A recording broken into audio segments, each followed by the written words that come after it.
apabila menjelang tengah hari, ji'a bihim, dapat tangkap 8 orang ini dan dibawa mai ke depan Nabi sallallahu alaihi wasallam.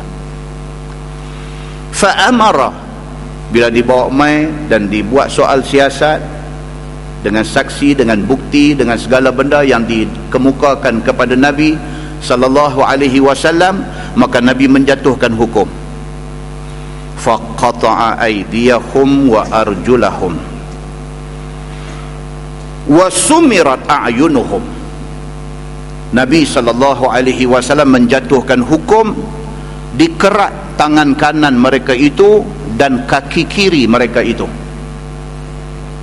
Wa sumirat a'yunuhum, dan dicongkeh biji mata mereka itu. Tuan-tuan, benar ni dalam Quran. Kita akan baca dalam ayat yang akan datang. Allah Subhanahu wa ta'ala cerita tentang hukum qisas. An-nafsu bin nafsi, al-ainu bil aini. Yang kata hukum qisas ini, kalau satu orang bunuh satu orang yang lain, dia kena bunuh balas. Kalau satu orang pergi congkeh biji mata satu orang yang lain, mata dia akan dicongkeh balik. Puak Urainah ini, dia bukan sahaja membunuh penggembala unta, bahkan dicongkehnya mata penggembala unta itu. Tuan-tuan, kita nak bagi tahu apa? Salah fokus. Kita duk fokus pada penjenayah. Kita kesian, kita kata apa ni, takkan nak kerat tangan dengan kaki. Kita lupa bahawa dia kerat tangan kaki orang yang menjadi mangsa dia. Kita kata apa ni, piduk congkeh mata orang. Kita lupa bahawa dia congkeh mata orang. Islam membawa satu hukum yang nak menjaminkan keadilan kepada semua orang, bukan sahaja kepada mangsa, bahkan keadilan juga kepada orang yang buat jenayah. Orang yang buat jenayah tidak akan dihukum lebih daripada jenayah yang dia buat. Itu keadilan untuk dia, dan keadilan untuk orang yang menjadi mangsa lebih lagi. Tidak kena kepada kita, tidak kena kepada keluarga kita, kita boleh bantah. Tapi kalau kena dekat kita, kalau kena dekat keluarga kita, kita nak hukum lebih daripada Tuhan suruh.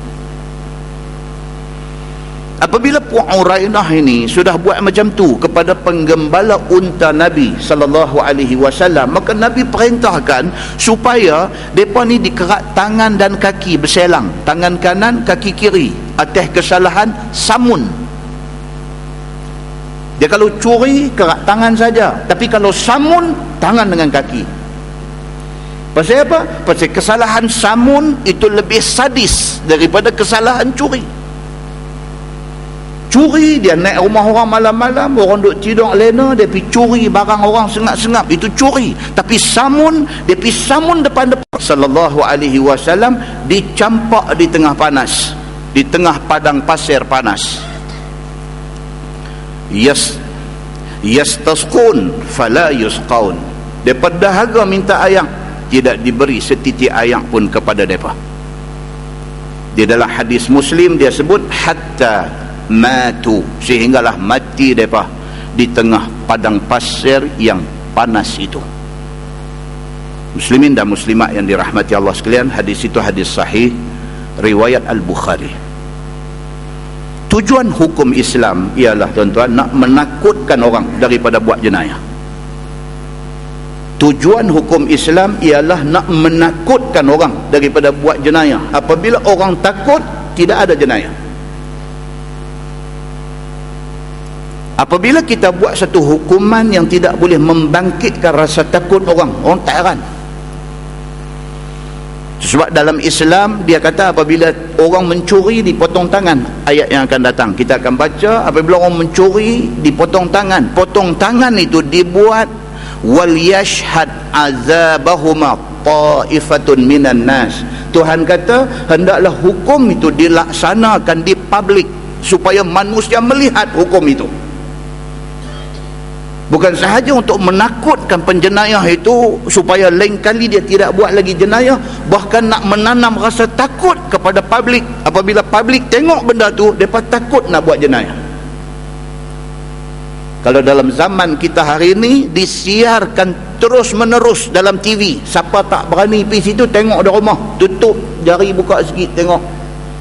Mudah-mudahan dengan itu manusia takut untuk melakukan jenayah. Muslimin dan muslimat yang dirahmati Allah sekalian, ulama bincang tentang hadis ini. Di antara perbincangannya ialah tentang hukum minum air kencing unta. Ulama berbeza pendapat. Kumpulan satu terdiri daripada Imam Malik dan Imam Ahmad bin Hanbal. Imam Malik dan Imam Ahmad bin Hanbal menghukum ayam kencing unta dan binatang yang halal dimakan adalah halal. Imam Malik dan Imam Ahmad bin Hanbal berdasarkan kepada hadis ini, mereka buat satu kesimpulan hukum bahawa ayam kencing unta, dan mereka kiaskan sekali dengan mana-mana binatang yang halal dimakan, maka ayam kencing mereka itu tidak najis dan halal diminum.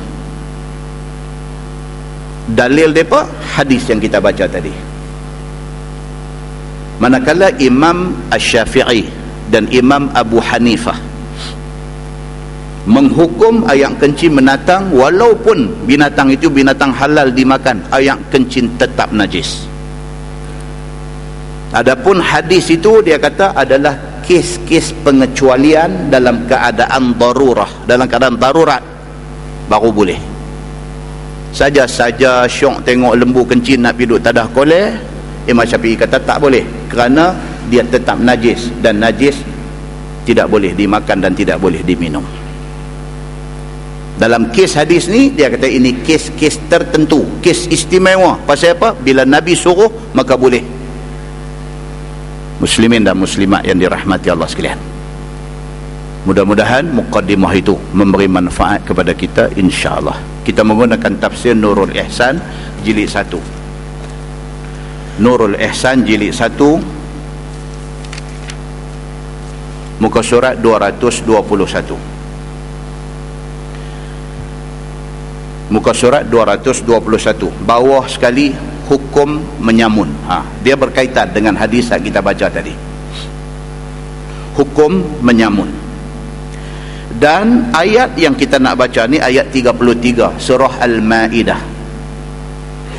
Dia kata, dan turun ayat yang kita nak baca ini ayat 33 pada surah Al-Maidah ini turun pada Urainiyin, suku Urainah.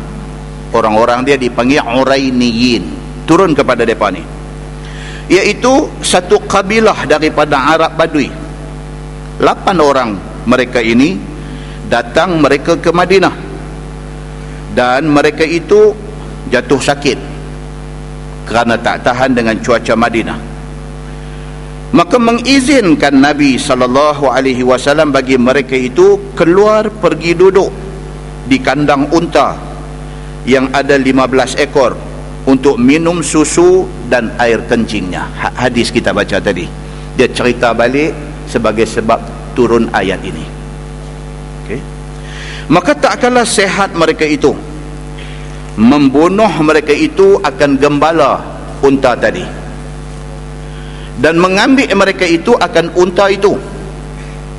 Maka menyuruh Nabi SAW tangkap mereka itu, dan pasukan yang diutuskan oleh Nabi SAW itu diketuai oleh Kurz bin Jabir Al-Fihri. Itu nama pasukan yang Nabi hantar tu pilihan puak-puak Urainah. 8 orang ini diketuai oleh Kurz bin Jabir Al-Fihri,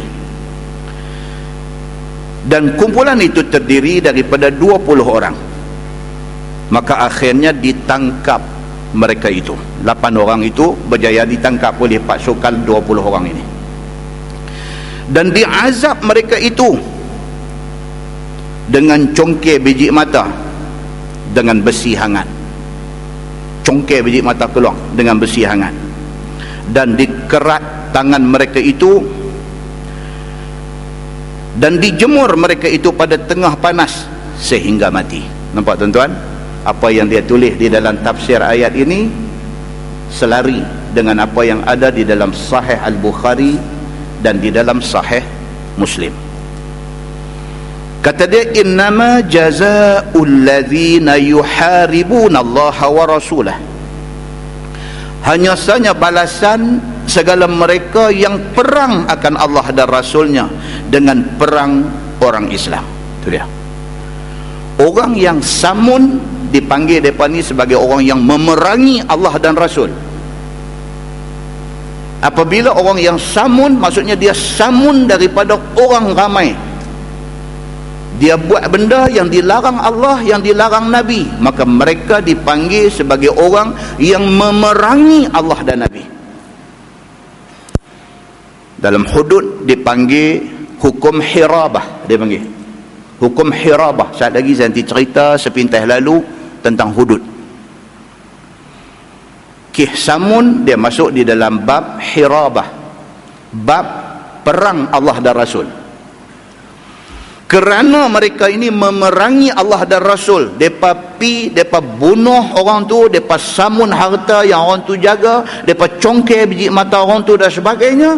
Mereka ni telah memerangi Allah dan Rasul. Maka Tuhan kata, innama jazaa'ul ladzina yuharibuna Allah wa rasulah. Balasan bagi mereka yang perang Allah dan perang Rasul dan perang orang Islam itu, wa yas'auna fil ardi fasada, dan kesalahan mereka ni kerana berbuat fasid, buat rosak di atas muka bumi, akan sebagai fasid, akan sebagai rosak, yakni dengan menyamun. Orang yang mencetuskan kekacauan adalah orang yang buat rosak atas muka bumi. Kita nak hidup dalam dunia ni secara harmoni. Bila ada orang yang mencetuskan ketegangan, dia orang yang buat kerosakan kepada keharmonian. Kita nak hidup atas dunia ni berbilang kaum. Tuhan kata, kami jadikan manusia ni syu'uban wa qabaila lita'arafu. Siapa buat orang Melayu? Allah. Siapa buat Cina? Allah. Siapa buat India? Allah. Siapa buat Iban, siapa buat Kadazan, siapa buat orang putih, siapa buat segala orang yang ada dalam dunia ni? Allah. Allah yang buat semua manusia ni. Allah bukan buat nak suruh bergaduh. Allah buat semua manusia berbagai-bagai bangsa ni lita'arafu, supaya hampa kenal mengenai di antara satu sama lain, supaya hampa hidup dengan harmoni. Itu tujuan Allah jadikan manusia berbilang-bilang bangsa, berbagai-bagai etnik di dalam dunia ni. Tujuan supaya suruh jadi kawan. Allah tidak buat manusia nak suruh kita sama kita ni bergaduh berkelahi, suruh kita cari pasal, suruh kita cetus ketegangan. Allah tidak suruh kita buat benda-benda macam ni. Apatah lagi Islam sama Islam. Tidak boleh kita mencari titik perbezaan. Kita disuruh cari titik persamaan. Muslimin dan muslimat yang dirahmati Allah sekalian.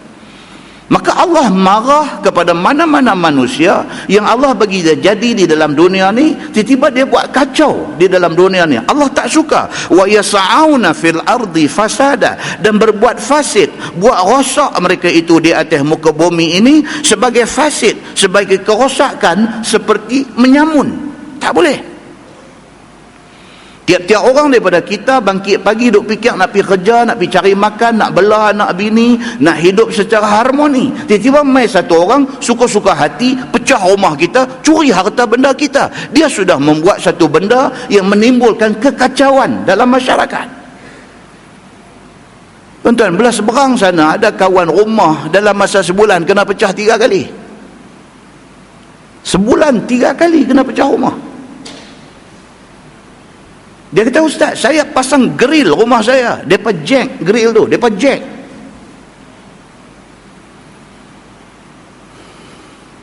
Dia masuk dalam rumah, bukan saja dia nak mencuri, bahkan dia mencederakan orang dalam rumah. Anak kecil tak pasal-pasal, tak ada dosa apa, budak innocent, budak tak ada dosa apa, dia pergi kerak jari budak tu sepuntung pasal pak tak mau bagi duit ke dia. Pencuri masuk dalam rumah minta duit dekat bapak ni. Bapak kata tak ada duit. Dia ambil anak umur 3 tahun, dia kerak jari sepuntung. Mana duit? Hang kata tak ada, aku kerak sepuntung lagi. Orang macam ni kita nak kesian dekat dia. Kita tak mau bagi dia kena hukuman yang ditentukan Allah pada dia. Kena dekat jiran kita tak apa, kena dekat orang kampung kita tak apa, kalau kena dekat cucu kita macam mana, kalau kena dekat anak kita macam mana, kalau kena dekat kita macam mana? Takkan apabila kena dekat kita baru kita nak hukum Allah, bila kena kat jiran kita, kita tak mau hukum Allah. Takkan kita bersikap macam tu? Muslimin dan muslimat yang dirahmati Allah sekalian, firman Allah, an yuqattalu aw yusallabu aw tuqatta'a aydihim wa arjuluhum min khilaf aw yunfau minal ardi. Bahawa orang yang menyamun itu dibunuh akan mereka itu. Kalau mereka masuk menyamun dan membunuh orang, dibunuh mereka itu. Aw yusallabu, ataupun disula mereka itu. Sula di sini bukan maksud sula semerah padi itu. Yusallabu dalam bahasa Quran ini bukan yang semerah padi, pi ambil buluh runcin, pi cucuk kok pungkong keluar kok mulut. Itu semerah padi punya version, bukan Quran punya version. Yang maksud yusallabu di sini ni apa dia? Orang yang menyamun dan membunuh orang ketika dia menyamun. Imam Syafi'i kata apa? Dihukum bunuh. Selepas bunuh, mayat dia dimandikan. Selepas dimandikan, mayat dia disembahyangkan, tetapi mayat dia diletak di satu kayu. Diletak di satu kayu antara tempoh sehari ke 3 hari. Sebagai i'tibar kepada orang lain. Kalau siapa pergi buat kerja samun selepas ni, inilah hukuman dia. Itu kata Imam Asy-Syafi'i. Diikat, yang maksud yusallabu tu diikat di sebatang kayu, ikat tangan dia, dia dah bunuh, dah mati, dah mandi, dah semayang dia, mayat dia diletak di situ untuk tempoh 1 hari ke 3 hari, tengok kesesuaian, kemudian baru dikebumikan. Muslimin dan muslimat yang dirahmati Allah sekalian. Ataupun Quran kata au tuqatta'a aydihim wa arjuluhum min khilaf, ataupun dikerat tangan dan kaki mereka itu secara berselang, yakni tangan kanan kaki kiri, dipotong tangan kanan, pergelangan tangan kanan dengan daripada buku lali ke bawah kaki kiri. Itu bagi kesalahan apa? Bagi kesalahan dia samun dan dia ambil harta sekali. Dia masuk dalam rumah, dia ambil harta. Dia samun depan-depan dalam rumah, dia ambil harta. Maka dikerat tangan dan kakinya secara berselang. Ataupun Quran kata au yunfauna minal ardi, ataupun dibuang negeri. Sebahagian ulama tafsir mengartikan dibuang negeri ini sebagai dipenjarakan. Maksudnya apa? Diasingkan dia daripada dunia ramai. Dia duduk dalam dunia ramai-ramai, ada pakcik, paklang, ada anak bini, ada jiran tetangga dan sebagainya, ambil dia pibuh dalam jail. Dia tak ada siapa ada dia jumpa dalam jail tu, melainkan sel besi dan juga dinding batu. Dia ni yunfauna minal ardi, diasingkan dia daripada muka bumi ni. Yunfau minal ardi. Maka bunuh itu bagi mereka yang membunuh orang dan tidak ambil harta. Kalau dia bunuh orang saja, harta dia tak ambil, dapat tangkap, bunuh dia. Pasal apa? Pasal bunuh orang. Dan sula itu bagi mereka yang bunuh dan ambil harta. Dia masuk dalam rumah, dah dia samun harta, tuan punya harta duk lawan, dia tikam mati. Dia buat 2 kesalahan, bunuh dan samun harta, maka dia dibunuh dan mayat dia disalib. Dan kerat tangan itu bagi orang yang ambil harta saja dan tidak membunuh. Dia masuk dalam rumah, dia pergi ambil harta saja, dia tak bunuh siapa-siapa, dia ambil harta, dia lari saja, maka dikerat tangan dia. Dan dibuang negeri itu bagi mereka yang menakuti di jalanan sahaja. Hak kena hukum buang negeri ini pasal apa? Yang ni saja piduk jadi gangster, piduk gempak orang atas jalan, bunuh orang pun tak, samun pun tak, apa pun tak, piduk pintai misal, duk bagi orang takut atas jalan. Dia ni mau duk bulan lokap mah. Saja pergi duduk tengah jalan orang lalu, duduk buat lagu tu, pergi duduk dalam lokap, pergi gempak segala dinding, segala besi yang ada dalam lokap, pergi gempak, cengih sangat hang ni. Dia menakut-nakutkan. Dalam bahasa Arab dia panggil qati'ut tariq. Qata' maksud putih, qati'ut tariq maksudnya dia memutuskan perjalanan orang, dia ganggu orang kok jalan. Dia bertanya pula, dia bertanya, ustaz tu yang duk bagi salam kat orang perempuan tu boleh masuk ke hukum ni? Yang tu dah Yang tu lumuk cabai Melaka je kat dia. Tunggu tepi jalan, lalu orang perempuan, Assalamualaikum kak. Lagu tu. Dia tak ada kerja. Tak jawab dosa. Lagu tu main lagu tu. Dia ni nak bola lokap ke tak ke? Tak ada. Dia ni lumuk garam kunyit aja kat dia.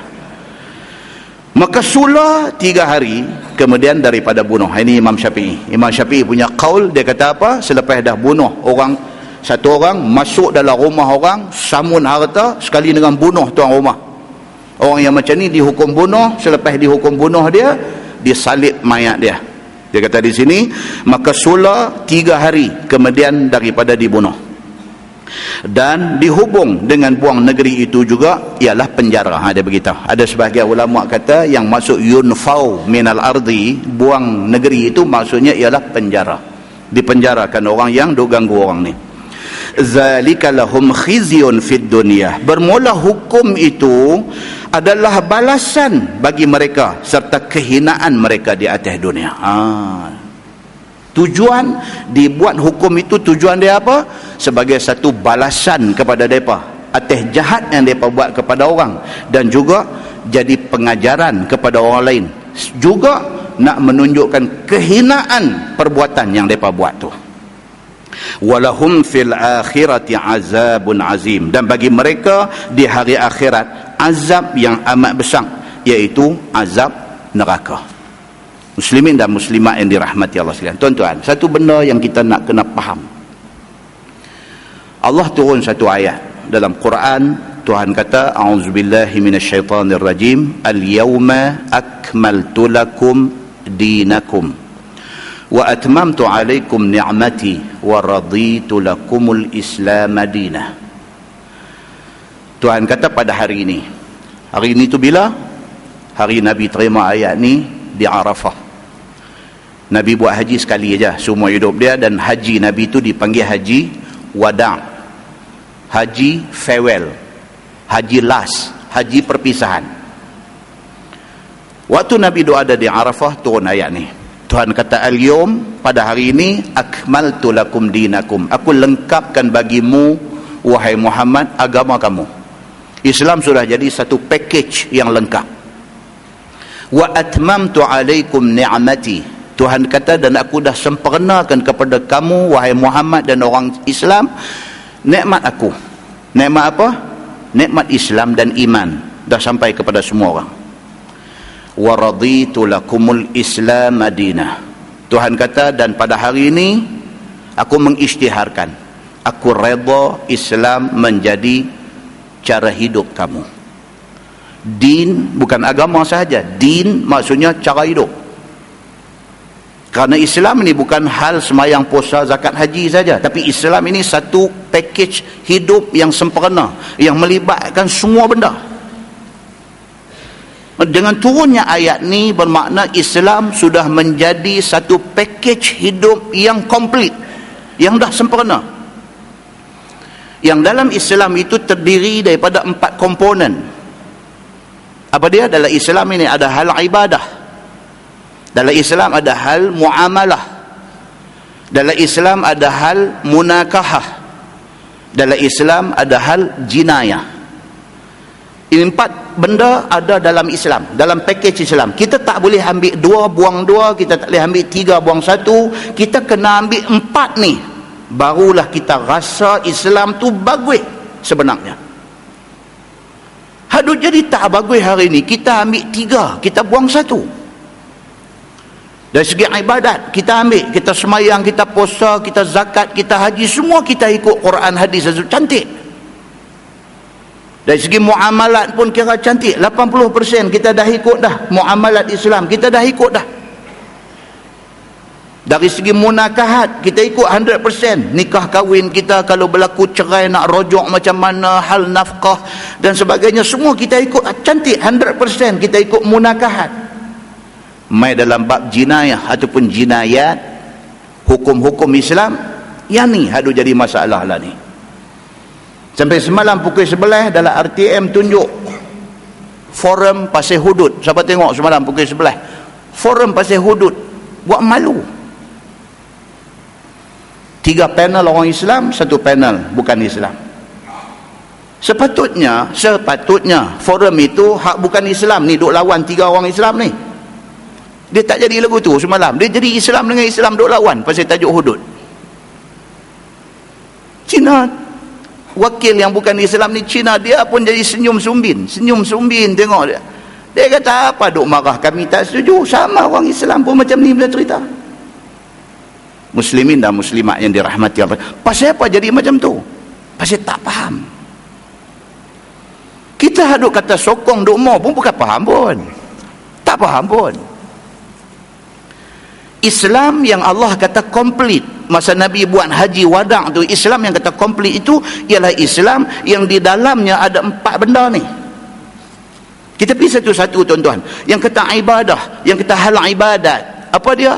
Semayang, puasa, zakat, haji, ni semua ibadat. Kita ikut tak ikut? Kita ikut. Dalam bab ibadat, contohnya bab semayang saja, kita faham bahawa semayang ni ada semayang fardu, ada semayang sunat. Kita faham. Kita tahu pula yang kata dalam semayang fardu itu ada 5 waktu semayang fardu. Apa dia? Subuh, lohong, asar, maghrib, isya. Mana kita tahu benda ni? Daripada Quran dan daripada hadis Nabi. Kita tahu kata sembahyang itu ibadat dalam Islam, dan semayang ini ada fardu, ada sunat. Kita tahu dan kita buat 5 semayang fardu. Macam mana kita tahu kata 5 semayang fardu ada dalam Islam? Macam mana kita tahu? Pasal hadis bagi tahu. Macam mana hari ini kita boleh semayang subuh 2 rakaat, lohong, asar, isya kita buat 4 rakaat, maghrib kita buat 3? Macam mana kita boleh tahu bilangan rakaat yang tak sama tu? Pasal hadis bagi tahu.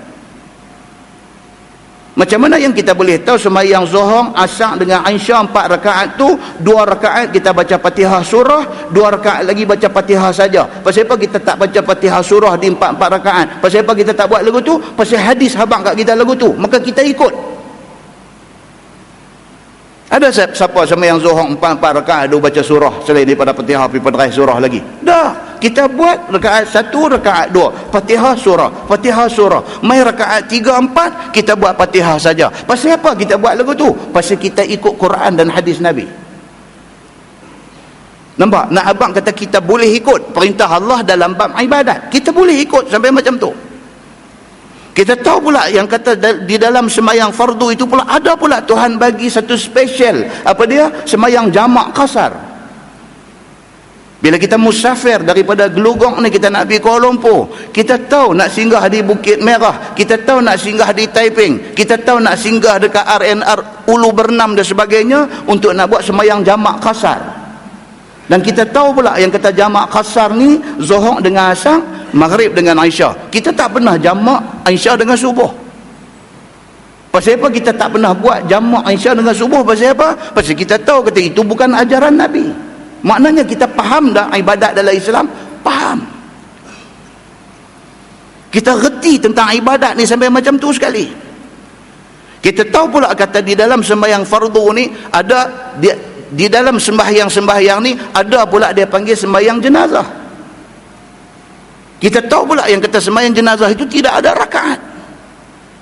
Kita tahu bahawa sembahyang jenazah tidak ada rokok, tidak ada sujud, yang ada 4 takbir.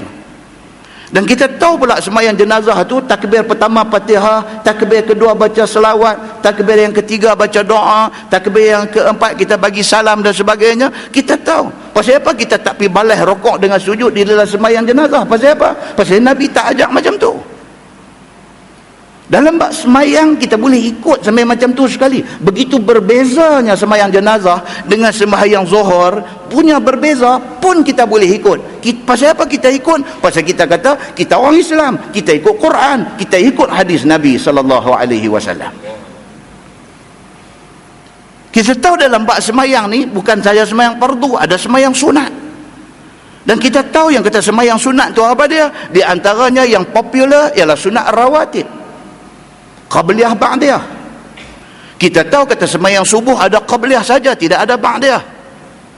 Ada orang lepas semayang subuh buat ba'diyah subuh? Tak ada. Pasal apa tak buat? Pasal kita tahu kata hadis kata tak boleh buat. Time tu time haram semayang. Kita tahu kata semayang qabliyah ini zuhur ada qabliyah ada ba'diyah, asar ada qabliyah tidak ada ba'diyah, maghrib ada ba'diyah, isya ada ba'diyah. Kita tahu benda ni. Mana kita tahu? Hadis Nabi bagi tahu, dan kita ikut hadis itu dalam hal ibadah. Dalam sembahyang sunat kita tahu kata selain daripada sunat rawatib, ada sunat-sunat yang disebut oleh Nabi sallallahu alaihi wasallam. Contohnya apa? Sunat duha.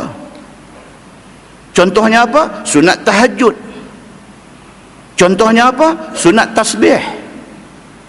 Kita tahu benda-benda ni ada di dalam hadis Nabi sallallahu alaihi wasallam, dan kita ikut hadis tu dan kita buat.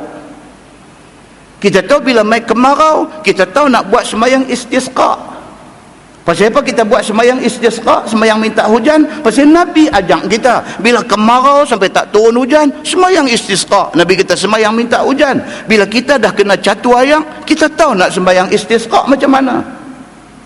Sekali-sekala Allah tunjuk tanda kebesaran dia. Dia bagi jadi gerhana matahari, dia bagi jadi gerhana bulan. Kita tahu nak sembahyang gerhana macam mana. Itu dalam soal ibadat. Kita boleh ikut apa yang disuruh, apa yang ditunjukkan oleh Allah dan oleh Nabi sallallahu alaihi wasallam. Demikian hal dalam soal ibadat. Puasa, kita tahu puasa ada puasa fardu, ada puasa sunat. Yang kata puasa fardu tu apa dia? Puasa Ramadan, mesti kena puasa sebulan. Yang kata puasa fardu tu apa dia? Puasa nazak. Kita tahu apabila kita bernazar, kita kok mana pun, by hook or by crook, kita nak buat puasa tu. Pasal apa? Pasal kita tahu bernazar kalau tidak ditunaikan nazar itu berdosa. Kita tahu bahawa dalam puasa wajib, puasa fardu ni apa dia? Puasa qada. Bagi orang yang ada meninggalkan puasa, dia wajib kena qada puasa dia. Dia tidak boleh suka-suka hati tak mau qada terus nak ganti dengan fidyah, tak boleh. Dia kalau sekiranya mampu puasa, dia kena puasa walaupun dia tinggal sebulan, dia kena ganti sebulan. Mana kita tahu semua benda ni? Kita tahu daripada Quran dan daripada hadis Nabi sallallahu alaihi wasallam. Kita beriman dan kita ikut. Kita tahu kata di sana ada puasa sunat, ada puasa sunat Senin Khamis, ada puasa sunat 3 hari tengah bulan, ada puasa sunat Tasu'a, ada puasa sunat Ashura, ada puasa sunat Nabi Daud. Dia puasa sehari buka sehari, puasa sehari buka sehari. Dan kita buat puasa-puasa sunat ni semua pasal apa? Pasal di sana ada dalam Quran, ada di dalam hadis Nabi sallallahu alaihi wasallam. Demikian hal dengan zakat. Kita tahu bahawa zakat ini juga termasuk dalam ibadah. Bila mai saja bulan puasa, sebelum mai pagi raya, kita kalut pakat pergi bayar zakat peterah. Walaupun ada orang tak dan bayar. Lepas tu dah raya kedua dah, baru telefon Ustaz, saya nak tanya apa malu. Ni apa siapa? Saya tak bayar peterah. Punggah hang kata. Apa siapa yang tak bayar? Dia kalut main bunga api dengan anak-anak. Ini satu tak guna punya orang. Tapi nak jumpa seorang macam ni pun payah. Pasal apa? Semua orang dia ingat, walaupun dia tak puasa, peterah dia bayar. Pasal apa? Pasal dia tahu kata peterah ni satu benda wajib. Dia tahu kata zakat ni ada macam-macam zakat. Ada zakat simpanan. Dia tahu bila harta dia mencukupi nisab. Dan dia tahu yang kata nisab tu berapa. Dia tahu mana dia tahu benda ni semua. Pasal dia belajar agama. Pasal dia jumpa perintah zakat ni dalam Quran, dan dia jumpa perincian tentang zakat ini di dalam hadis Nabi sallallahu alaihi wasallam. Dia reti kalau sekiranya dia satu orang menyaga, dia reti zakat menyaga nak keluar macam mana. Kalau dia ada meh perak, dia tahu zakat meh perak nak buat keluar macam mana. Kalau dia ada menatang ternakan, dia tahu beza. Dia belah lembu, berapa ekor lembu yang dikatakan nisab nak kena keluar zakat. Kalau kambing, berapa ekor kambing nak keluar zakat. Dia tahu. Kalau dia belah unta, dia tahu berapa ekor unta nak keluar zakat. Bukan sama, tak sama, tapi dia tahu. Macam mana dia tahu? Pasal dia orang Islam, pasal dia baca Quran, pasal dia baca hadis Nabi. Maka dia melaksanakan ibadat itu menepati kehendak Quran dan hadis Nabi sallallahu alaihi wasallam. Demikian hal dalam hal ibadat ini ialah tentang haji dan umrah. Haji dan umrah, dia reti macam mana yang dikatakan miqat. Miqat ada dua, ada miqat makani, ada miqat zamani. Miqat makani maksudnya tempat. Bila dia nak bypass tempat tu, dia kena niat ihram kalau dia ada ingat nak pergi buat umrah. Bahkan satu pilot kapal terbang pun tanya benda ni. Dia kata, Ustaz, saya kena bawa kapal terbang, route saya ke Jeddah. Kalau ikut dia punya jadual, dia kata saya nanti landing dekat Jeddah, lepas tu nanti duk ada di sana dalam 3 hari. Kalaulah saya duk ada di Jeddah 3 hari, dia kata saya nak ambil 1 hari nak lari pergi buat umrah, boleh tak boleh? Orang dalam hal ibadat ni orang begitu concern, nak tahu, nak tanya to the detail tentang benda ni. Macam mana dengan saya? Dia kata saya bawa kapal terbang, dia kata saya melintasi kawasan miqat yang orang semua nak kena niat atas kapal terbang. Takkan pilot nak pakai kain ihram kot. Pilot bubuh kain pinggang satu, bubuh kain di bawah satu, lagu duk bawa kapal terbang lagu tu. Saya pramugari tengok pun dia kata, awak bos buat macam ni kelaku tak senonoh. Dia kata pasal aku nak pergi buat umrah. Aku sudah niat nak pergi buat umrah, aku tidak boleh lintas kawasan miqat makani tanpa berniat ihram. Dia kata lagu tu. Ataupun bagi kes orang yang macam ni, kes pilot ni ada pengecualian. Dia ambil tahu benda tu. Pasal apa? Pasal dia nak buat ibadah. Dia kata adakah saya nak kena pakai siap-siap? Pakai siap-siap tak boleh ustaz. Dia kata itu salah. Saya nak kena pakai uniform saya. Saya turun di Jeddah apa semua tu. Daripada Jeddah baru saya nak masuk pi. Tak apakah saya lintas miqat tanpa niat ihram? Kalau boleh, dia kata saat lagi miqat saya daripada Jeddah nak pergi ke Mekah pula, miqat tang mana pula. Begitu sekali orang ambil berat tentang hal ibadah. Pergi duk Google dalam internet, pergi duk Google cari pilot nak niat umrah, Google cari. Begitu sekali orang ambil berat tentang hal umrah. Dan ambil tahu ni pantang larang semasa buat umrah, masa buat haji, apa pantang larang dia dan sebagainya. Pasal apa? Pasal ini soal ibadah. Wukuf, duk tanya ustaz, ni masa doa ada di Arafah, masa wukuf ni, waktu bila doa paling mustajab? Orang nak ambil tahu. Pasal apa? Pasal itu soal ibadah.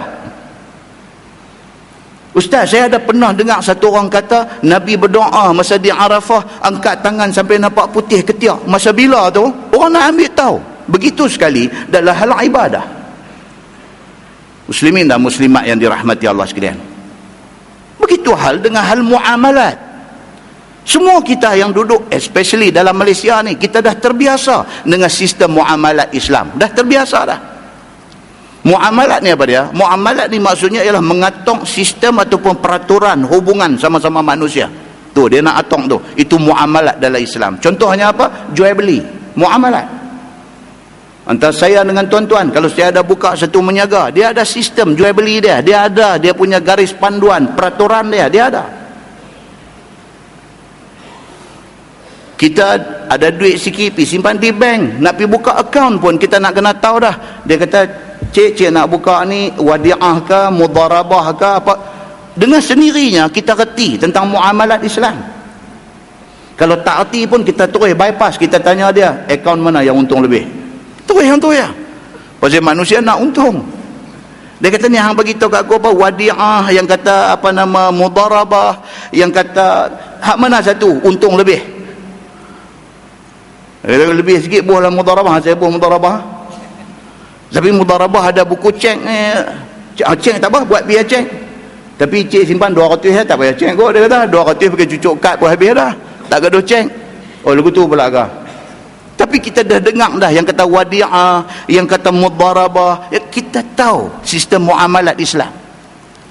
Dalam hidup kita sehari-hari, kita duduk dalam pekan ke, kita duduk di kampung ke apa ke, kita reti tentang apa? Tentang al-ijarah. Ni muamalah Islam, ijarah. Maksud dia apa? Upah. Kita ada bendang, kita upah orang daripada Kedah tu, suruh buat bendang kita. Kita upah dia suruh buat, kita bagi satu bayaran dekat dia. Bagi duit upah dia buat bendang tu diceritakan oleh Nabi SAW. Duk di bawah tajuk al-ijarah, upah. Dia main sesak, dia main baru 15 bulan, duk main sesak satu macam. Tengok rantai besar bini kita, ambil maisat, pergi lempang pergi dekat ar-rahnu. Ar-rahnu tu apa dia? Pajak gadai Islam. Ini sistem muamalat Islam, kita tahu. Sebut ar-rahnu kita tahu, sebut al-wakalah. Al-wakalah maksud dia apa? Wakil. Wakil. Wakalah ataupun wakil ni boleh berlaku dalam banyak tempat. Boleh jadi dalam bab jual beli dan boleh jadi dalam bab nikah kahwin. Anak kita duk mengaji di England, nak kahwin dengan satu perempuan duk di Gelugong, nak bagi tiket dekat dia balik main, nak kata aku terima nikah tak padan sangat, tak payah balik dah, ayah tolong terima.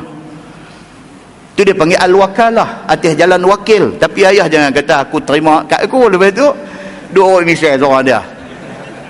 Dia kena wakalah, dia ada cara dia. Macam mana dia nak menjadi wakil kepada anak dia untuk terima nikah. Islam buat main. Benda-benda ni semua dia masuk di dalam bab muamalat. Al-wakalah, al-qardul hasan. Kita biasa dengar benda ni, al-qardul hasan. Maksudnya apa? Pinjam yang tidak ada bunga. Qardul hasan. Satu orang sesak mai jumpa kita, dia kata, "Ustaz, nak pinjam 1,000 boleh tak?" Tengok muka dia atas bawah, tengok dengan misai tak ada, nampak sunnah elok dia ni, boleh kata bagi 1,000 dia. Dia kata, "Saya kalau dapat cepat duit saya bayar cepat, kalau lambat sikit, tapi lambat pun tak lebih daripada 3 bulan lah, insya-Allah saya akan bayar balik." Kita kata tak apa, bagi 1,000 pergi. Tengok minggu depan mai balik bagi kat kita 1,500. Kita kata hang pinjam 1,000 je. Dia kata tak apalah, pasal ustaz tolong saya masa saya tengah susah, saya bagi kat ustaz 500. Apa tu? Dia panggil apa tu? Riba ke apa ke? Tak, dia tak jadi riba. Dia panggil apa tu? Dia panggil qardul hasan. Pemberian lebihan daripada pinjaman itu tidak disebut masa pinjaman. Kalau sebut jadi riba. Dia tak sebut. Tapi rasa terima kasih dia dekat kita. Pasal kita tolong dia waktu dia betul-betul susah dan tak ada siapa nak tolong dia masa tu. Adik-beradik pun tak mau tolong, kawan rapat pun tak mau tolong, siapa pun tak mau tolong. Tiba-tiba kita ni percaya kat dia, kita tolong dia, kita bagi 1,000. Lepas tu dia pergi dapat duit 400,000 ke, dia mai kat kita, dia bagi 1,500. Kita kata tak mau ni 500 ni riba. Oh, saya tak makan riba. Dia kata ni bukan riba ustaz, yang ni saya bagi kat ustaz. Tapi saya tak mau, saya duk mengaji kata benda ni riba. Yang ni mengaji tak putih 5. Ini bukan riba, yang ni qardul hasan. Dia panggil pemberian yang diberi sebagai tanda terima kasih hang tolong aku waktu aku susah. Muslimin dan muslimat yang dirahmati Allah sekalian, kita reti tentang bai' bi thaman ajil, beli dengan satu harga yang bertangguh. Bai' bi thaman ajil. Kita beli kereta, bai' bi thaman ajil. Kita pergi tempah baju, dia panggil bai'us salam. Kita mengaji benda ni, cuma ingat dengan tak ingat yang tu yang masalah kita. Bai'us salam, kita pergi satu kedai tailor, kita sukat baju dekat dia. Duit tak bayar lagi, barang tempah. Ataupun kadang-kadang setengah kedai dia suruh bayar full dulu, kita bayar dulu tapi barang tak dapat lagi. Barang dia kata yang ni, dia kata lambat sikit pasal saya ni dah puasa dekat nak main, order dah banyak, dia kata apa semua sebulan baru siap. Tapi duit dia mau penuh dulu kat kita, kita bagi dekat dia. Macam mana tu jual beli tu? Dia panggil bai'us salam. Bai'us salam, bagi duit dah bayar, barang tak dapat lagi, barang sebulan baru dapat, padahal duit bagi dulu in advance. Bai'us salam. Ini semua ada di dalam package Islam. Yang masalah kita ni apa dia? Masalah kita ni ialah tentang jinayah. Munakahat tak payah sebutlah, munakahat ni kita al-hafiz lah, munakahat ni. Bab nikah kahwin ni, bab apa, walaupun kita bukan qadi, walaupun kita bukan naib qadi, tetapi kira kita ni alim kita dalam bab munakahat ni. Tuan-tuan kalau pergi tengok orang nak kira bercara orang nak menikah ni, haduk jadi orang tengah tu bukan ustaz. Haduk jadi orang tengah tu cikgu sekolah, cikgu pencen apa ni, pencen telekom apa semua. Pasal apa? Pasal dia al-hafiz dalam bidang tu. Dia reti tu cara nak bersembang tu, nak lagang masuk macam mana, nak bersembang, nak tentu tarikh, nak tentu duit mai kahwin, nak tentu belanja, nak tentu apa tu. Kadang-kadang bukan ustaz-ustaz pun. Ustaz ada duduk sengap tepi tu, dia kata okey habis ustaz baca doa, ya Allahumma salli ala Muhammad, baru ustaz baca doa. Tapi haduk jadi tekong duk berkira tu bukan ustaz. Pasal apa? Pasal yang hafiz dalam bidang ni orang lain. Nah, abang kata apa? Dalam bab munakahat ni kita cukup alim. Kita tahu tentang masalah kufu. Apa maksud kufu? Sepadan. Kita tahu ni anak kita pergi berkenan, anak siapa ke satu ni, kita kata dia abang tosah gua, abang kata gerun tengok hang pi pilih pun ayah duk menjaga pasal malam aja, ya hang pi pilih anak hakim mahkamah persekutuan, la ilaha illallah. Kata nak pi rumah Tok Bisan ni nak parking pun tak tahu nak buat tang mana, lalai langgang pasal bunga rumah dia. Tak kufu, tak sekufu. Kalau gagah juga menikah pun dia tak mau nak elok lah. Pasal agama, kalau agama suruh kalau boleh cari yang sekufuk. Kita reti benda tu. Pasal apa? Pasal itu bab munakahat. Kita tahu tentang mas kahwin. Kita tahu mas kahwin yang paling rendah itu menunjukkan perempuan yang paling baik. Kita tahu tentang walimah dalam Islam. Aulim walau bisyah. Nabi kata menikah ni kena buat kenuri. Walaupun sekong kambing, buat kenuri. Jangan pakai SMS kat kawan dia kata aku alhamdulillah hari ni pasang nombor 2. Tak ada satu kenuri kahwin, tak ada satu makan, tak ada. Pasal apa? Pasal walimah itu i'lan. Pasal apa? Pasal tak mau jadi fitnah kemudian hari. Rusminah Sidik pun menikah lagi. Baca berita. Itu pergi dia lah jodoh dia. Kan? Nah, abang kata menikah ni dia ada.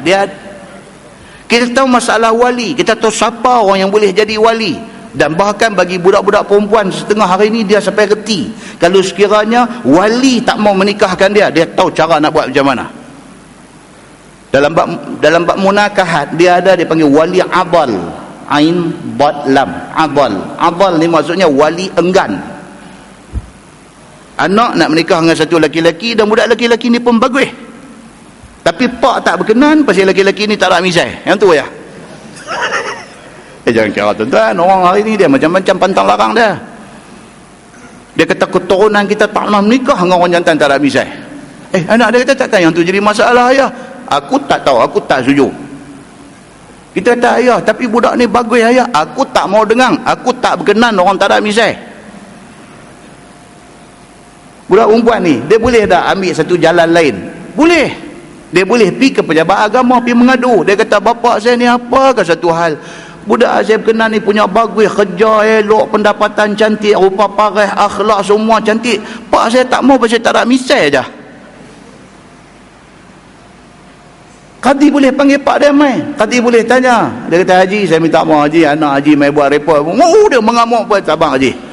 Baiklah ni saya nak tanya haji, saya sebagai pihak berkuasa agama saya nak tanya haji tak berkenan budak jantan ni pasal apa? Pasal tak ada misai dia kata.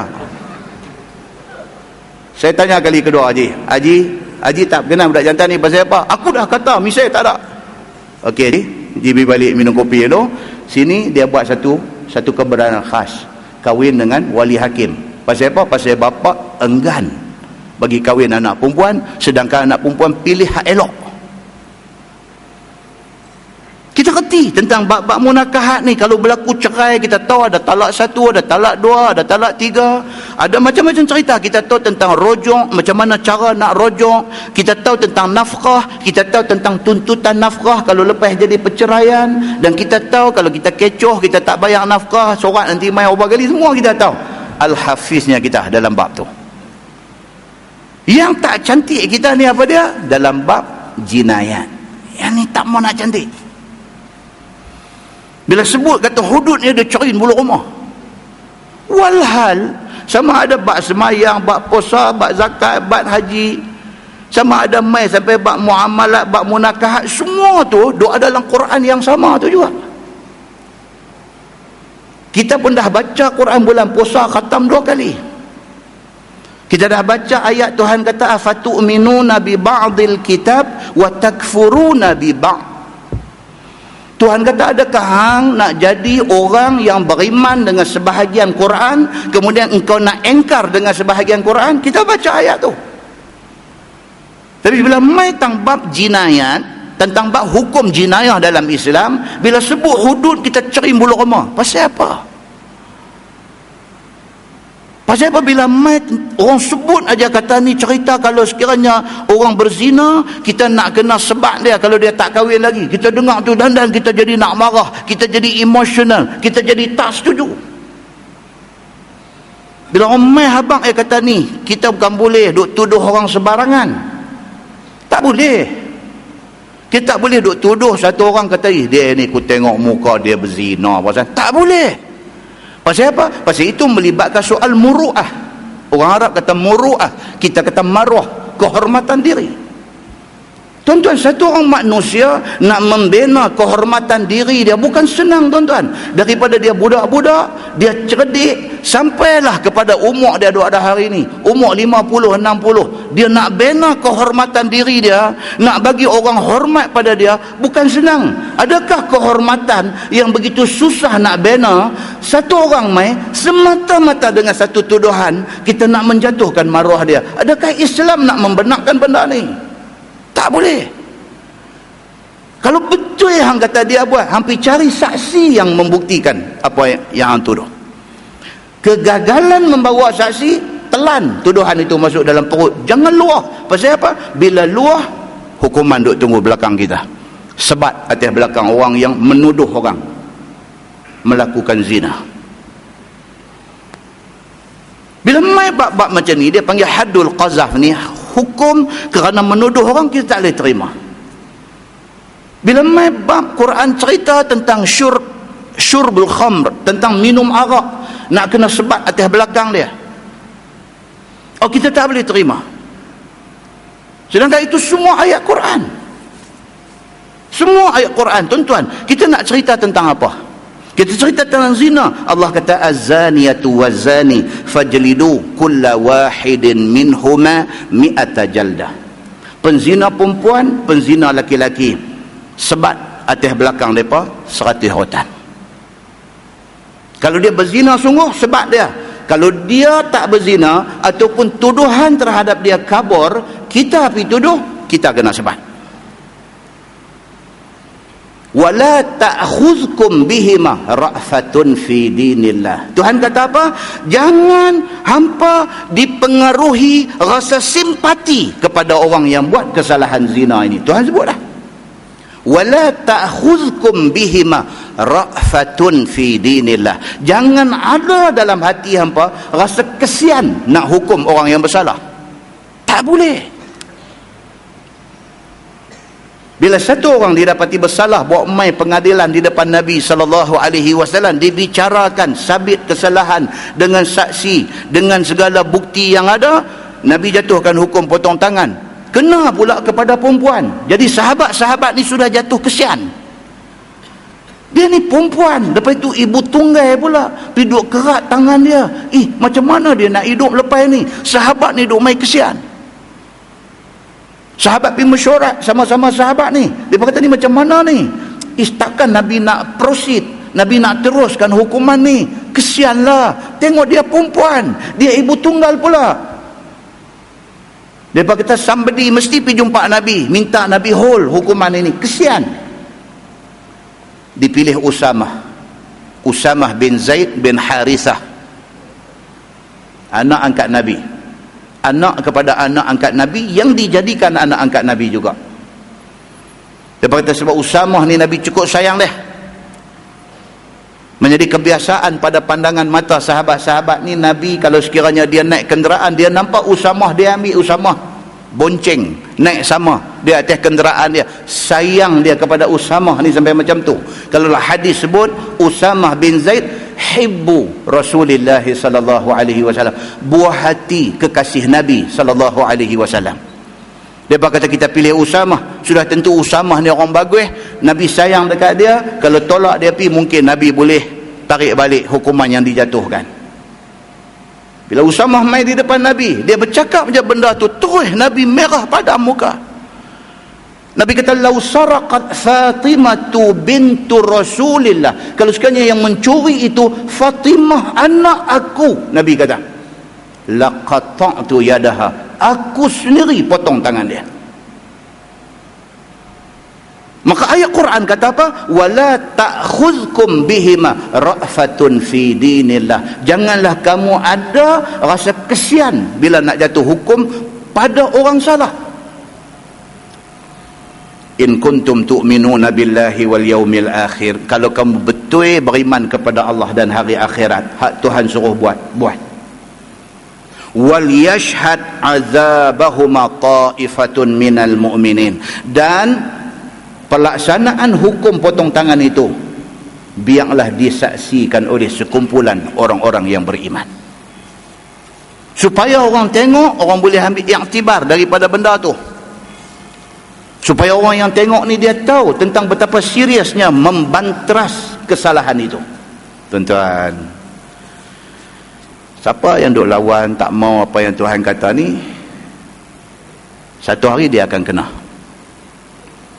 Harta dia dicuri orang, harta dia disamun orang. Dan tengok masuk internet, tengoklah mangsa-mangsa samun yang terkini. Sister dekat gereja manakah? Melaka kah? Mana? Noi 9 kah? 9. Umur 60 lebih dah sister ni. Apa hal yang pergi samun satu perempuan tua macam ni, nak pergi samun berapa duit, berapa kupang, berapa ringgit duduk dalam poket dia, dan dia mempertahankan duit dia yang tak apa duit tu sampai hari ni koma. Sampai hari ni koma.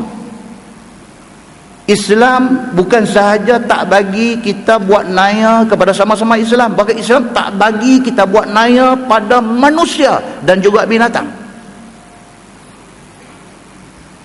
Pergi buat macam tu dekat orang berumur 60 lebih, hampir samun duit dia, hampir cederakan dia sampai macam tu. Bila mai tang kita nak bercakap tentang hukum yang nak dikenakan ke atas penjenayah ini, bangkit orang pakat duk pertahan penjenayah ni. Satu hari orang yang bangkit mempertahankan ni, dia nanti kena. Muslimin dan muslimat yang dirahmati Allah sekalian, dalam tuduh orang yang berzina, tuduh orang berzina sedangkan orang tu tak berzina, ataupun kita tak tahu pun dia berzina ke tak, kita menjatuhkan maruah dia. Bukan dia sahaja jatuh maruah, bini dia jatuh maruah, anak-anak dia jatuh maruah, mak pak dia jatuh maruah, orang yang ada kaitan dengan dia jatuh maruah apabila kita tuduh dia berzina. Kalau sekiranya dia tak berzina, maka Allah nak protect maruah orang ni. Tuhan kata walladzina yarmunal muhsanat summa lam ya'tu bi arba'ati syuhada fajliduhum 80 jaldah. Dan orang-orang yang tuduh orang baik melakukan zina dan mereka gagal membawa 4 orang saksi atas tuduhan mereka itu, maka sebat orang yang tuduh ini 80 rotan. Tuhan nak pelihara maruah orang. Dalam hudud ini juga ada kesalahan syurbul khamr, minum arak. Allah sebut dalam Quran, dalam sebuah hadis Nabi SAW, Sayyidina Ali bin Abi Talib radhiyallahu an. Sayyidina Ali kata apa? Dia kata jalada Rasulullah SAW 40 wa jalada Abu Bakrin 40 wa jalada Umar 80. Dia kata wa kullun sunnah wa hadha ahabbu ilayya. Hadis sahih riwayat Imam Muslim. Sayyidina Ali bin Abi Talib dia kata apa? Zaman Nabi, dia kata orang yang minum arak, Nabi sebat dia 40 rotan. Mai zaman Abu Bakar, siapa minum arak, Abu Bakar sebat dia 40 rotan. Mai zaman Umar, siapa minum arak, Umar sebat dia 80 rotan. Ali bin Abi Talib kata apa? Semua tu sunnah, dia kata. 40 rotan pun sunnah, 80 rotan pun sunnah. Pasal apa? Pasal itu sunnah khulafa ar-rasyidin. Mungkin zaman Umar ni didapati orang nak minum ni makin ramai, maka Umar terpaksa lebih tegas di dalam nak membantras benda ni. Dia double hukuman sebat kepada orang yang minum arak. Muslimin dan muslimat yang dirahmati Allah sekalian, sama juga dengan mencuri. As-sariqu was-sariqatu faqta'u aydiyahuma jazaa'an bima kasaba nakalan minallah. Pencuri baik laki-laki baik perempuan, potong tangan, tak kira laki tak kira perempuan. Jazaa'an bima kasaba, itu balasan yang setimpal atas apa yang mereka buat. Suka-suka senang-senang hati dia pergi curi duit orang, itu balasan yang dia kena, setimpal dengan apa yang dia buat. Nakalan minallah. Hukum itu sebagai satu pencegahan dan kawalan daripada Allah Subhanahu wa ta'ala. Dia mai ayat Quran dalam tiap-tiap hal yang kita baca ni, mai ayat Quran cerita tentang suruh benda ni. Tapi bila mai tambab jinayat, kita tak mau buat. Nak bertengkar. Satu pihak nak buat, satu pihak tak bagi buat. Dia mai pula satu tahap, hang nak buat sangat buat. Lagu tu, mana boleh cakap macam tu? Hang nak buat sangat buat. Hari tu duk janji sangat nak buat. Tak boleh lagu tu. Kita sebagai orang Islam kena pakat-pakat buat. Pasal apa? Pasal ini Quran kita. Bukan Quran dia saja, Quran kita. Ini wahyu yang diturunkan daripada Allah. Allah bukan Tuhan dia saja, Tuhan kita. Menjadi kewajipan kepada orang-orang Islam ni pakat-pakat, bantu-membantu untuk nak buat benda ni.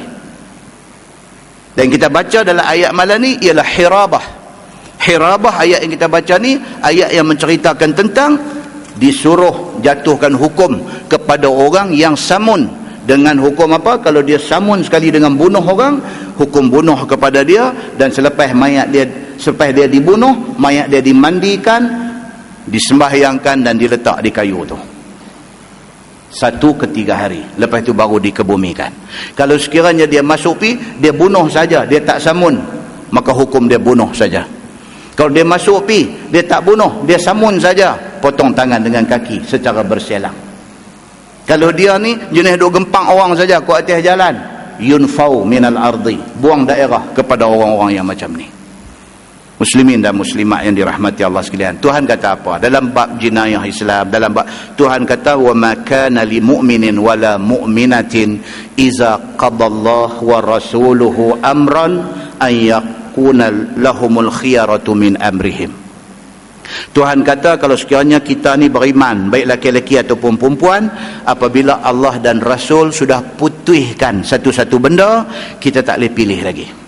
Allah sudah memutuskan, kesalahan curi potong tangan, kesalahan minum arak kena sebat, Allah dah putuskan begitu. Maka kalau betul kita beriman kepada Allah Subhanahu wa taala, kita tak boleh pilih hal lain dah, kita kena ikut hak Allah kata. Itu Quran kata macam tu.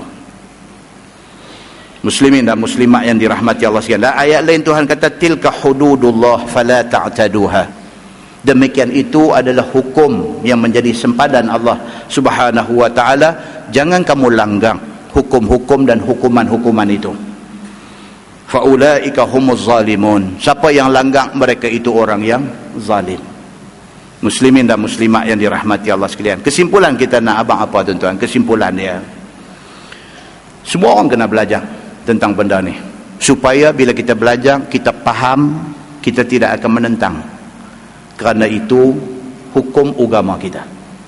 Bila kita faham, kita belajar, kita tidak akan menentang. Seperti mana kita tak pernah bangkang sembahyang zuhur 4 rakaat. Ada orang pernah bangkang sembahyang zuhur 4 rakaat. Dia kata, saya tak puas hati betul lah lohong Tuhan buat 4 ni. Kita dengan kerja, dengan masa lunch, masa tu nak sembahyang, masa tu nak makan, patut-patut doa sudahlah zuhur. Ada orang cakap lagu tu? Tak ada. Seperti mana kita tidak pernah bangkang peraturan sembahyang, begitulah sepatutnya kita tidak bangkang hudud ni. Yang kedua, terimalah hakikat. Allah yang cipta kita. Tentu Allah lebih tahu apakah undang-undang yang sesuai untuk kita. Allah cipta kita. Kita mengaku tak mengaku? Mengaku. Kalau Allah yang cipta kita, dia tentu lebih tahu apakah hukum yang lebih sesuai untuk kita. Macam mana kita Mercedes tu Jerman buat, engineer Jerman lebih faham tentang Mercedes. Macam mana Toyota tu Jepun buat, engineer Jepun, mekanik Jepun lebih faham tentang Toyota. Kita tak boleh pakai kereta Toyota pergi duk baca buku manual Jerman nak perbaik Toyota, tak boleh. Macam itulah orang pakai Mercedes, dia tak boleh duk buka buku Proton untuk nak perbaik Mercedes dia, tak boleh. Siapa buat dia? Buku manual dia kita kena baca. Allah buat kita, buku manual kita ialah Quran dan hadis Nabi. Itu yang kita kena baca. Realitinya, yang ketiga, realitinya undang-undang ciptaan manusia dah terbukti gagal. Undang-undang ciptaan manusia terbukti gagal dari segi peningkatan indeks jenayah. Oh, samun everywhere lah ni, berlaku samun. Kerana banyak orang samun, mereka nak saman kereta cermin gelap. Tak kena mengena. Kes samun ni sikit sangat kalau nak kena mengena dengan cermin gelap ni. Bahkan cermin tak gelap pula lagi banyak duk kena samun. Satu perempuan duk buat kereta pergi kerja daripada rumah dia nak pergi kerja. Dia duk drive seorang-seorang. Penjenayah tengok, perempuan bawa kereta seorang, cantik. Kereta hak jenis MPV ni, tempat barang bukan macam kereta dia ada bonet tutup. MPV cermin semua tak nampak. Kalau kita pergi travel, cuti-cuti ni, cuti sekolah nak main ni, bawa anak-anak pergi sampai Singapura, sampai Johor Bahru, sampai Melaka, sampai mana tu, barang-barang kita nak berjalan 5 hari, duk ada belakang kereta cermin. Depa tengok, wah cantik punya beg duk ada, depa rembas cermin, angkat beg-beg tu pi. Kalau ada pihak kata cermin gelap memudahkan penjenayah duk dalam cermin gelap, orang tak nampak muka dia, pihak yang duk kena katok cermin kereta curi barang ni pun boleh bagi alasan juga. Cermin cerah ni orang nampak barang dalam kereta dia. Alasan. Kalau hang nak bagi alasan, orang pelik ni pun boleh bagi alasan. Yang lebih penting ni apa dia? Kalau mencuri, potong tangan dia. Muslimin dan muslimat yang dirahmati Allah. Realitinya kita mengaku undang-undang yang ada hari ini failure, gagal. Maka indeks jenayah meningkat. Kenapa tak boleh kita try tengok undang-undang Islam ni? Bagi 5 tahun berjalan, macam mana? Dia boleh tak boleh kontrol jenayah?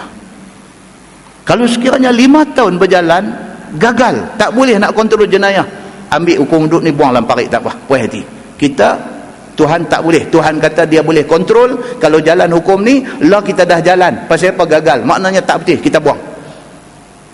Kita kena yakin sampai macam tu dengan Tuhan. Kalau Tuhan kata hampa buat benda ni, nakalan minallah, satu bentuk penjagaan daripada Allah akan main. Kita try. Saya ingat masa saya student dulu ada debate di Universiti Melaya dulu, dia ada debate ekonomi, dia panggil setahun sekali. Debate ekonomi. Dia panggil wakil daripada semua parti mai. Semua parti yang ada dalam Malaysia yang top-top ni semua hantar wakil pergi debate. Timbul masalah hudud ni. Tahun 80 dulu ni. Timbul masalah ni. Satu orang wakil tu dia mempertahankan hukum hudud, dia kata lagu tu lah. Dia kata dekat wakil daripada yang bukan Islam ni. Bila mereka ni duk tak mau lah apa, mereka ni tak mau pasal mereka tak faham. Wakil ni dia kata, saya kata tadi tu, dia kata dalam debate tu, dia kata baik now undang-undang ada hari ni, you puas hati tak? Dia ni kata tak puas hati. Baik, kalau tak puas hati, dia kata why not we try. Dia kata ni hudud ni adalah satu option yang ada dalam undang-undang. Dia kata dia kata ni, dia ni debater ni, dia kata you are Chinese, dia kata you ada undang-undang you kah? Dia kata tak ada. Ada Indian kah? Dia kata Indian. Okay, Indian, you agama you adakah undang-undang ni cegah jenayah apa semua? Dia kata tak ada juga. Lagi apa lagi bangsa ada dalam dewan ni? Dia kata mana satu bangsa yang agama yang dia pegang ada undang-undang cegah jenayah? Semua kata tak ada. So ni debater ni, dia kata now, dia kata kita cuma ada 2 saja. Satu, undang-undang orang putih hak kita duk pakai ni, ini buatan manusia. Satu lagi, we all Muslim, kita ada undang-undang kita dalam Quran. Kalau you dah kata undang-undang ni tak berjaya, why not kita try? You bagi 5 tahun, dia kata. You jangan bagi setahun 2 tahun, tak ada nak jalan. Bagi 5 tahun. Tengok, dia kata. Kalau sekiranya jadi elok, kita pakai. Kalau sekiranya tak elok, I as a Muslim, dia kata, I setuju undang-undang ni you pergi buang dalam longkang, dia kata. Tuan-tuan, yang bukan Islam ni dengar kelu, tak boleh nak kata apa, kelu, pasal benda tu logik, kelu, dia pun jam, dia tak boleh nak kata apa. Muslimin dan muslimat yang dirahmati Allah sekalian, isu ni bukan isu siapa nak menang, bukan isu kalau boleh buat kami menang, kalau hampa pada muka, bukan itu isu dia. Isu dia apa dia? Kita nak mencari satu alternatif yang lebih baik kepada yang gagal, yang ada ni. Itu isu dia. buka hati, buka minda. Why not kita try? Dan undang-undang ni kalau dilaksanakan, bukan dia nak buat naya, bukan dia nak bagi orang Islam lepas, orang bukan Islam kena, tak. Dia nak jaga semua orang supaya semua orang boleh hidup dengan harmoni di dalam sebuah negara. Muslimin dan muslimat yang dirahmati Allah sekalian. So yang keempat apa dia? Semua pihak hendaklah berlapang dada, bahkan bantu-membantu dalam nak menjayakan benda ni. Dan yang kelima, mulalah daripada sekarang ni, sit down, bincang tentang kaedah pelaksanaan dia. Panggil pakar-pakar undang-undang yang ada di seluruh dunia, belanja sikit tak apa, panggil mai duduk, bincang, draft benda ni, buat bagi elok-elok. Kemudian pula apa, bila dah siap gubal, aturkan siri penerangan. Kalau kita boleh terang tentang GST, tiap-tiap hari terang dalam TV, kita terang hudud di dalam TV tiap-tiap hari, bagi semua orang faham. Tak faham, buka satu talian untuk semua orang telefon tanya. Ni saya duduk dengar semalam ni, saya tak apa nak clear tentang benda ni. Sediakan pakar untuk menjawab di talian itu. Jawab, explain, bagi terang dekat dia. Oh, dia kata selama ni faham macam lain. That's the problem. Pasal apa? Pasal tidak ada penerangan, tidak telus, maka ramai orang tidak faham. Bila semua orang dah nampak kebaikan dia, insya-Allah implement setengah-setengah dulu, jangan semua lagi. Implement hak jenis sebat-sebat punya dulu. Minum arak, sebat. Tuduh orang berzina, sebat. Orang yang berzina belum kahwin, sebat. Jalan yang tu dulu untuk fasa pertama. Tengok macam mana feedback balik, tengok kesan dalam masyarakat macam mana. Bila semua orang nampak, baguslah. Bila jalan undang-undang ni, nampak benda dah jadi okey, dia kata why not, kita tambah lagi, apa lagi ada. Alhamdulillah tuan-tuan, tak ada siapa tension, tidak ada siapa tertekan, dan kita mendapat keredaan Allah Subhanahu wa taala. Jadi negeri kita ni baldatun tayyibatun wa rabbun ghafur. Negeri kita jadi negeri yang baik, bahkan mendapat keampunan Allah Subhanahu wa taala. Panjang pula tajuk tu malam ni. Tuan-tuan, kita balik kepada hak kita baca tadi. Dia kata apa? Zalika khizyun, zalika lahum khizyun fid dunya. Bermula demikian itu adalah balasan bagi mereka itu serta kehinaan mereka di atas dunia. Orang yang buat jenayah ni, itu balasan dia. Kalau dia samun harta orang dan dia bunuh tuan punya harta, maka dia dibunuh dan dia disalib di satu kayu. Kalau dia masuk dalam rumah orang, dia samun saja tapi dia tak bunuh tuan punya harta, maka dikerat tangan dan kakinya secara berselang. Hukuman itu dia kata apa? Khizyun fid dunya. Itu kehinaan kepada dia di atas dunia. Orang semua tengok, ish, dia ni sudah samun orang dulu, maka inilah akibat yang menimpa dia. Kita jangan pergi buat benda tu. Baik, kata dia, bermula yang demikian itu adalah balasan bagi mereka serta kehinaan di dalam dunia. Firman Allah, walahum fil akhirati azabun azim. Dan bagi mereka di akhirat itu azab yang sangat besar, iaitu azab neraka. Illa allazina tabu min qabli an taqdiru alaihim. Melainkan segala mereka yang telah taubat sebelum ditangkap mereka itu. Ada kes-kes tertentu orang buat salah, tak ditangkap. Tak ditangkap. Di atas dunia ni orang tak boleh nak tangkap dia. Pasal dia buat tu secara, dia pergi masuk rumah orang, dia samun, dia bunuh. Orang putih kata leave no trails. Dia tak tinggal apa? Kesan yang orang boleh trace dia. Leave no trails. Tidak ada kesan. Forensik mai check habis, tomboi-tomboi pintu ni apa semua, tak ada cap jari dia. Tak boleh nak tangkap dia. Sedangkan dia buat benda tu. Lepas tu malam ni pula dia main mengaji pula. Allahu Akbar, dia ni. Yang kata syekh ni, penyamun tarbus ni, dia main mengaji malam ni. Dia dengar dia lagu duk lurut kening, dia duk dengar, dia kata ni betul leceh macam cerita ni. Dia dengar, dia balik rumah, dia satu macam punya keinsafan duk main dalam hati dia. Dia duk main satu kacau dalam jiwa dia. Dia duk main serabut. Malam ni juga pukul 11, pukul 12 duk masuk, duk tanya Haji Google tengah-tengah malam, macam mana nak semayang tahajud. Haji Google duk, abang mayang macam ni. Malam ni pukul 3, pukul 4 pagi dia bangkit pergi duk ambil ayat semayang apa semua. Allahu Akbar, semayang, ayat mata bercucuran jatuh. Dia main insaf. Aku sudah bunuh satu orang, aku sudah buat macam ni, aku Allah apa nak jadi ke aku. Dia main satu macam tekanan. Saya pernah cerita dekat tuan-tuan, satu orang dia pun dah almarhum, dah habis mati.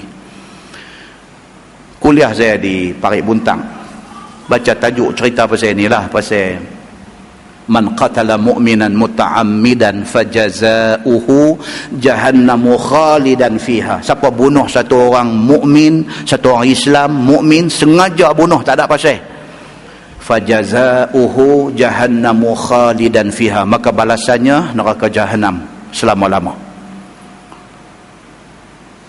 Saya balik rumah, saya ingat pukul berapa, pukul 2, pukul 3 pagi dia telefon.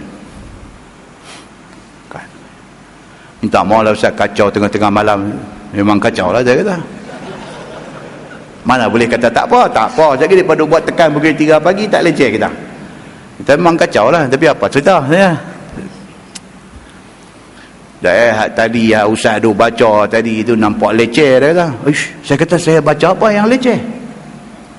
Tadi dua abang kata apa ni nak masuk neraka terus dia kata. Saya kata yang mana satu ni? Bahagian mana? Dia kata tadi duk kata apa kalau bunuh orang apa ni neraka terus apa semua ni. Saya tak syok dengar kata. Saya kata pasal apa Haji? Pasal apa orang tua lah, orang tua. Dia buat Haji. Ini cerita lama lah ini, dia kata cerita lama. Okey. Alah ustaz tahu lah dulu ni hartal apa dia main cerita lama betul. Hartal lah apa cerita. Okey. Cerita saya bunuh orang lah, dia kata. Allahu Akbar. Dia kata Haji, tua dia kata, saya balik ni duk sembang dengan Mak Haji ni, ustaz bila kata lagu ni, yang saya haji 2 kali dah, umrah ni selang setahun dia duk pi, habis kalau masuk neraka naya saya kata. Wih, saya kata Haji, tajuk ni jangan sembang dalam telefon je, jangan saya hapus suara naik takut bunuh orang kan.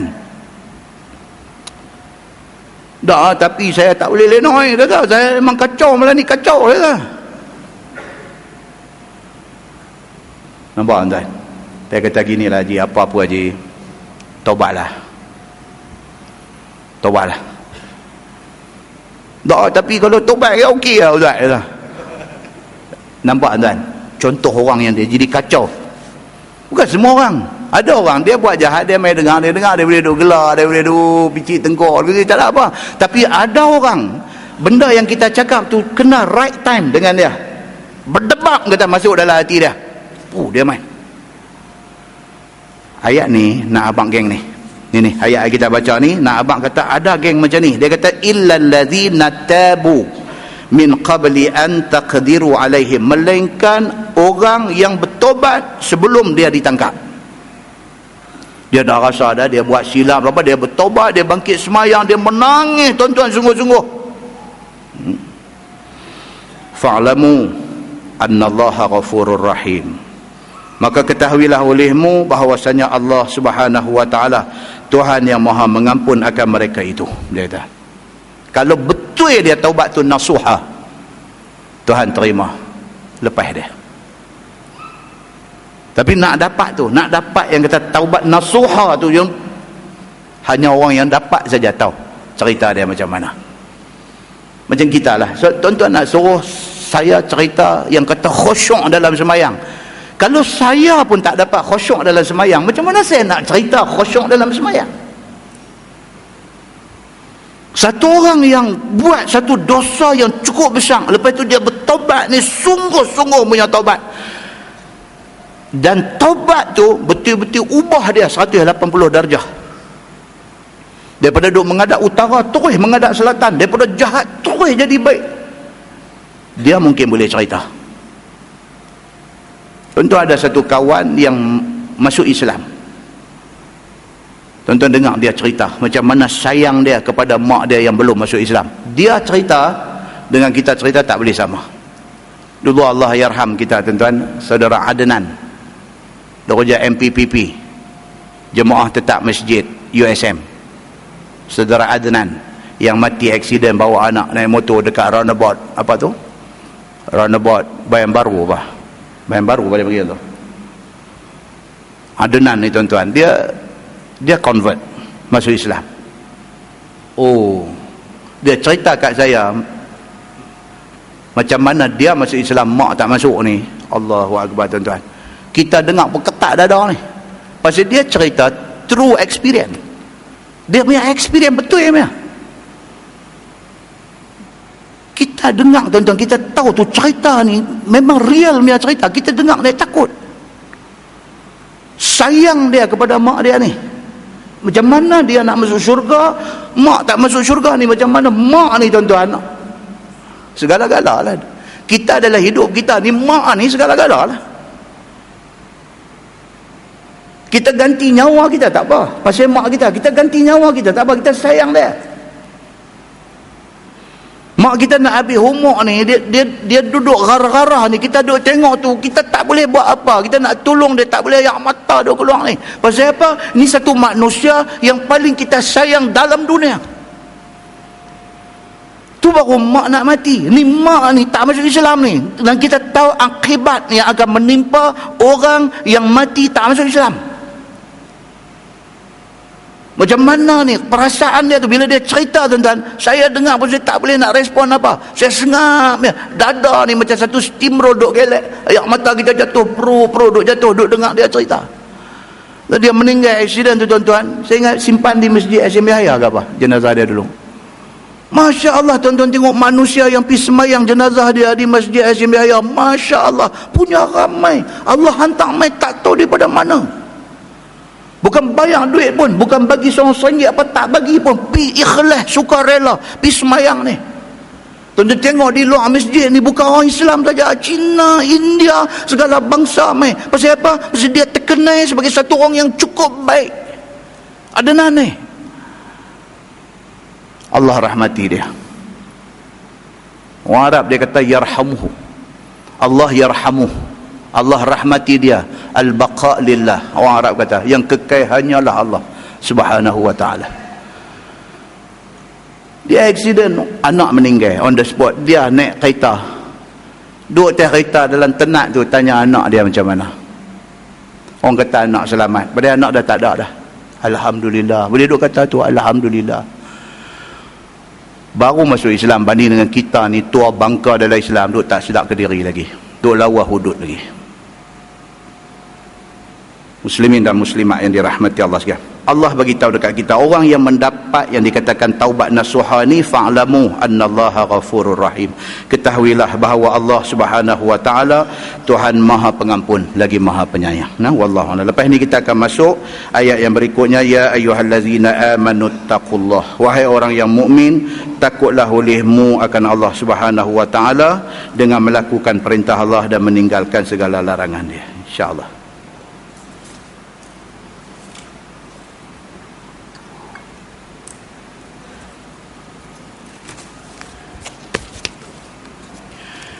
InsyaAllah kuliah kita ada sekali lagi bulan depan. Lepas itu puasa. Lepas itu puasa. Jadi kuliah yang bulan yang minggu 1 dengan minggu 2 bulan depan tak ada. Maksudnya Masjid Jelutong tak ada. Minggu 3 dengan minggu 4 insyaAllah, kalau tak ada arai apa, tak ada apa, kita insyaAllah ada lagi sekali kuliah. Kita akan tengok cerita tentang suruh orang mukmin dengan taqwa dan wasilah. Dia suruh kita bertakwa kepada Allah. Carilah apa-apa wasilah yang tidak bercanggah dengan Quran dengan hadis. Wasilah maksudnya jalan untuk nak bertakwa kepada Allah. Ada setengah orang dia wasilah dia apa, dia zikir.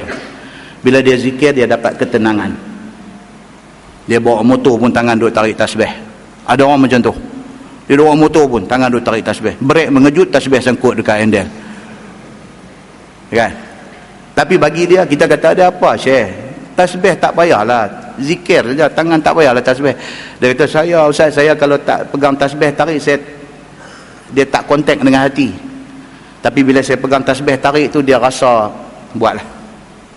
Itu wasilah dia. Okey. Ada orang dia wasilah dia rasa dia rapat dengan Tuhan dengan selawat.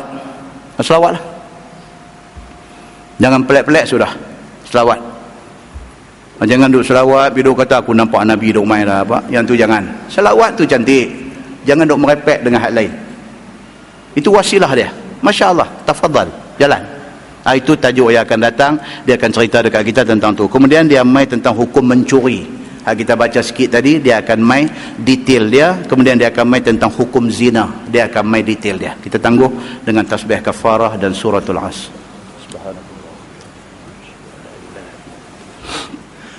Astaghfiruka wa atubu ilaik. Bismillahirrahmanirrahim. Wal 'asr.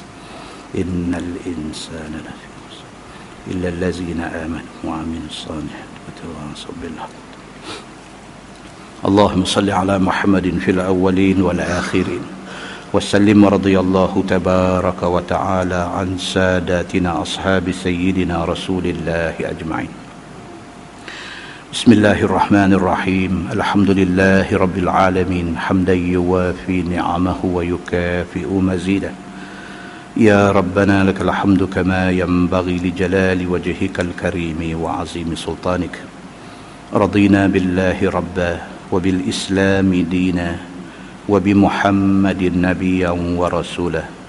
اللهم افتح علينا فتوح العارفين وارزقنا فهم النبيين بجاه خاتم المرسلين.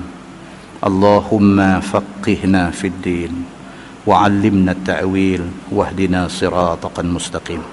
اللهم أرنا الحق حقا وارزقنا اتباعه وأرنا الباطل باطلا وارزقنا اجتنابه. اللهم اجعل جمعنا جمعا مرحوما وتفرقنا من بعده تفرقا معصوما. وصلى الله على محمد وعلى آله وصحبه وسلم والحمد لله رب العالمين. السلام عليكم. بسم الله الرحمن الرحيم.